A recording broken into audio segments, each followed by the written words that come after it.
नमस्कार दोस्तों, मैं Ranjeet Kumar study for goals पर आप सबों का स्वागत करता हूं। फ्रेंड्स, 20 नवंबर 2021 यानी आज की इस वीडियो में हम पिछले एक दो दिनों में बने झारखंड के वैसे महत्वपूर्ण करंट अफेयर्स देखेंगे जो आगामी जेएसएससी द्वारा कंडक्ट होने वाले एग्जाम पॉइंट ऑफ व्यू से इंपॉर्टेंट होंगे। तो चलिए फ्रेंड्स, बिना देरी किए हुए आते हैं प्रश्नों पर। आज का पहला प्रश्न है फ्रेंड्स, हाल ही में झारखंड के किस खिलाड़ी का करेक्शन प्लीज का चयन डोंगाई महिला एशियाई चैंपियनशिप ट्रॉफी 2021 के लिए किया गया है? तो इसका सही आंसर है फ्रेंड्स, निक्की प्रधान का चयन महिला एशियाई चैंपियनशिप ट्रॉफी 2021 के लिए किया गया है। चलिए इस प्रश्न से जुड़े थोड़े और इन्फॉर्मेशन मैं दे देता हूँ। तो सबसे पहले तो डोंगाई लगा हुआ है इसके आगे, इसलिए लगा हुआ है क्योंकि यह जो गेम होने वाला है फ्रेंड्स डोंगाई में होने वाला है। डोंगाई दक्षिण कोरिया का एक प्रमुख शहर है जहाँ इस बार का वुमेन्स हॉकी एशिया चैंपियनशिप का आयोजन किया जा रहा है। ठीक है, इसके अलावा जानिए फ्रेंड्स कि दक्षिण कोरिया में होने वाले महिला एशियाई चैंपियंस ट्रॉफी के लिए 18 सदस्यों का चयन किया गया है, जिसमें से झारखंड की बेटी निक्की प्रधान भी एक हैं। इसके अलावा निक्की प्रधान से जुड़ा मैं एक सेपरेट वीडियो बना रखा हूँ, biography of Nikki Pradhan. 15,000 plus लोगों ने उस वीडियो को देखा है। अगर अभी तक आप उस वीडियो को नहीं देखें तो biography of Nikki Pradhan by Ranjeet sir search कीजिए और उस वीडियो को आप देख सकते हैं। कुछ बातें मैं बता दे रहा हूँ यहाँ पे, वह यह है कि निक्की प्रधान झारखंड के खूंटी जिला के हेसल गांव की रहने वाली हैं। विगत 2 ओलंपिक से भारतीय टीम का प्रतिनिधित्व कर रही हैं। 2016 रियो ओलंपिक में भी ये खेली थी और 2020 टोक्यो ओलंपिक में।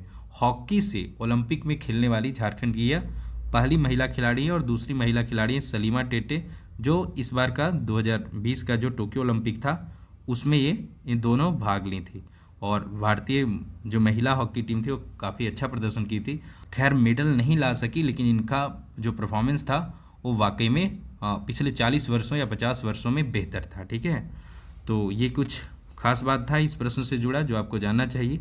आगे आज का दूसरा प्रश्न है फ्रेंड्स, हाल ही में जेएससी स्टेडियम रांची में किस देश के साथ भारतीय क्रिकेट टीम का मुकाबला था? तो इसका सही आंसर है फ्रेंड्स न्यूजीलैंड, और भारत ने इस मैच को आसानी से जीत लिया है। और यह इस स्टेडियम पे यानी हमारे राज्य का जो जेएससी स्टेडियम है और राज्य की राजधानी रांची में स्थित है, वहाँ पे भारत का यह तीसरा मुकाबला था और तीनों ही मुकाबले भारत ने जीत रखे हैं। पहला मुकाबला श्रीलंका के साथ हुआ था और दूसरा मुकाबला ऑस्ट्रेलिया के साथ हुआ था और तीसरा मुकाबला न्यूजीलैंड के साथ हुआ है और भारत ने इन तीनों मैचों को जीता है। फ्रेंड्स, जब स्टेडियम का बात आया है तो मैं आपको कुछ बातें झारखंड के जो इम्पॉर्टेंट स्टेडियम है उनसे जुड़ी बातें मैं बता देता हूं, क्योंकि पॉसिबिलिटी होता है एग्ज़ाम में और कोई भी एग्ज़ाम ले लें वहाँ पे स्टेडियम कब गठित हुआ या स्टेडियम कहाँ है या उसका पूर्ण रूप क्या है, तो इस तरह के प्रश्न बनते हैं। तो जेएससी स्टेडियम जो है फ्रेंड्स वह क्या है इसका पूर्ण रूप? तो झारखंड स्टेट क्रिकेट स्टेडियम, और इसका स्थापना कब हुआ था फ्रेंड्स? 2011 में। 2011 में यह बनना शुरू हुआ था, 2013 में यह पूर्ण रूप से तैयार हो गया था। जेएससीए का पूर्ण रूप Jharkhand state cricket association international cricket stadium है। लोकेशन इसका कहाँ है? तो धुरवा रांची में। और वर्तमान अध्यक्ष इसके कौन है? तो नफीज अख्तर हैं। ये सब ध्यान रखिए। इसके अलावा जो दूसरा स्टेडियम है फ्रेंड्स वह है किनन स्टेडियम। किनन स्टेडियम कहाँ है? तो बिष्टुपुर जमशेदपुर में। इसका स्थापना 1939 में हुआ था और इसका क्षमता कितना है? 20,000, और ऑपरेटर इसे भी जेएससीए के द्वारा ही ऑपरेट किया जाता है। तीसरा स्टेडियम है जेआरडी टाटा स्पोर्ट्स कॉम्प्लेक्स एवं मोहन आहूजा इंडोर स्टेडियम। ये दोनों स्टेडियम कहाँ पे हैं फ्रेंड्स? तो जमशेदपुर में आपको ध्यान रखना है, JRD Tata sports complex and Mohan Ahuja indoor stadium Jamshedpur में है। इसके अलावा Birsa stadium, Birsa Munda football stadium, Jaipal Singh stadium, Mecon stadium, railway stadium, astro turf hockey stadium, Shatabdi stadium, BMP मैदान, ये सारे रांची में है, झारखंड की राजधानी रांची में है। तो ये इतने सारे आपको ध्यान में रखना है। इसके अलावा मोहन कुमार मंगलम स्टेडियम कहाँ पे फ्रेंड्स? तो यह स्टेडियम बोकारो में है। Hazaribagh stadium, very easy, Hazaribagh में। डिगवा डे स्टेडियम गोल्फ मैदान, ये कहाँ है? धनबाद में। अल्बर्ट एक्का स्टेडियम गुमला में है। तो ये कुछ स्टेडियम है, इंपॉर्टेंट है, आप ध्यान रखिए, एग्जाम में पूछा जाता है। आप प्रीवियस ईयर पेपर देखेंगे तो आपको समझ में आ जाएगा। इसके अलावा फ्रेंड्स जेएसएससी सीजीएल का एक फुल लेंथ टेस्ट हमारे एप्लीकेशन पे अपडेट किया गया है जो बिल्कुल फ्री है। तो आप जाकर अगर आप अपनी तैयारी को आंकना चाहते हैं कि हाँ अभी अगर आप तैयारी शुरू कर रहे हैं या फिर पहले से कर रहे हैं, आपको लगता है कि हाँ मैं किस स्तर पे हूँ, मेरा अभी लेवल क्या है, तो आप इस टेस्ट को दीजिए। यहाँ पे साइंस के 20 क्वेश्चन है, मैथ के 20 हैं, रीजनिंग के 20 हैं, कंप्यूटर के 20 हैं, जीएस राष्ट्रीय अंतर्राष्ट्रीय 30 है और झारखंड जीएस 40 है। कुल मिला के 150 प्रश्न है। इस टेस्ट को दीजिए और देखिए आपका 120 प्लस आ रहा है या नहीं। ठीक है, तो अभी ही एप्लीकेशन डाउनलोड कीजिए और इस टेस्ट को दीजिए। आगे आज का तीसरा प्रश्न है फ्रेंड्स, हाल ही में 21वां अंतर्राष्ट्रीय संथाल सरना धर्म महासम्मेलन कहाँ शुरू किया गया है?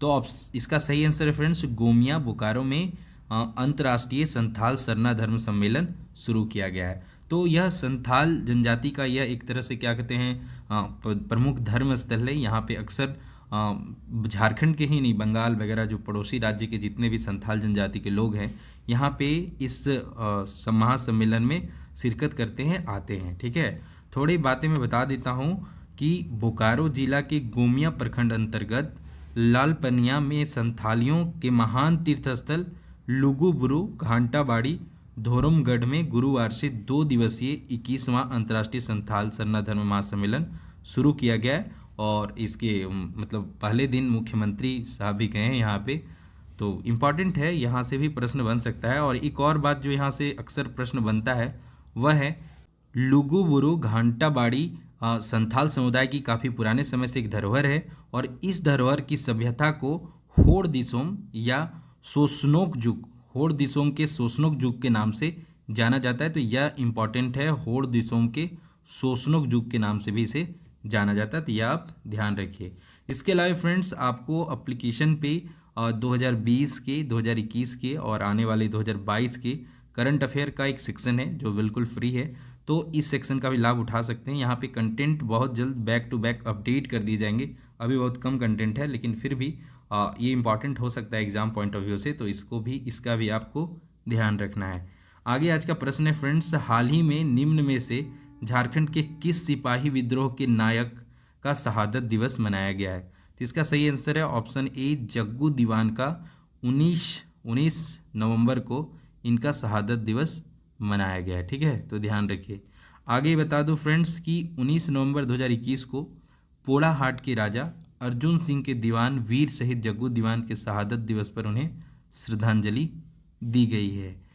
वीर शहीद जग्गू दीवान राजा अर्जुन सिंह के दीवान मात्र नहीं थे बल्कि राजा के साथ मिलकर नीति निर्धारण में भी सहायता करते थे। 1857 में जब अंग्रेजों के खिलाफ विद्रोह हुआ तब जग्गू दीवान ने अंग्रेजों के दांत खट्टे कर दिए थे। फ्रेंड्स ऐसा बताया जाता है कि जग्गू दीवान से अंग्रेज इतने परेशान हो गए थे कि उन्हें राजा के विरुद्ध जाने के लिए काफ़ी लोभ लालच दिए, परंतु ये अपने जो कर्तव्य पे अड़िग रहे। बाद में राजा अर्जुन सिंह और जग्गू दीवान को अंग्रेजों के द्वारा फांसी का सजा दे दिया गया था। तो इस तरह से ये झारखंड के एक वीर सपूत हैं, बहुत कम लोग जानते हैं इनके बारे में, लेकिन फिर भी एग्जाम पॉइंट ऑफ व्यू से ये इंपॉर्टेंट है, तो आपको ध्यान रखना है। ठीक है, इसके अलावा फ्रेंड्स यदि आप खोरठा क्षेत्र से बिलोंग करते हैं और खोरठा भाषा को एज ए रीजनल सब्जेक्ट लेकर आप JSSC CGL का तैयारी करना चाहते हैं तो JSSC कंप्लीट खोरठा विस्तृत खोरठा का सीरीज स्टार्ट किया हूं मैं, जहां पे अब तक क्लास 3 यानी 3 वीडियो आ चुके हैं और छाहियर कहानी भी मैं डिटेल में बता दिया हूं 25 वस्तुनिष्ठ प्रश्नों के साथ, और साथ ही कहानी को भी एज ए समरी बता दिया हूं। तो आप अगर खोरठा को लेकर आगे बढ़ना चाहते हैं तो बेहिचक इसे फॉलो कीजिए, और साथ ही सेक्शनल टेस्ट वगैरह या फुल लेंथ टेस्ट वगैरह देने के लिए आप हमारे एप्लीकेशन को डाउनलोड कीजिए।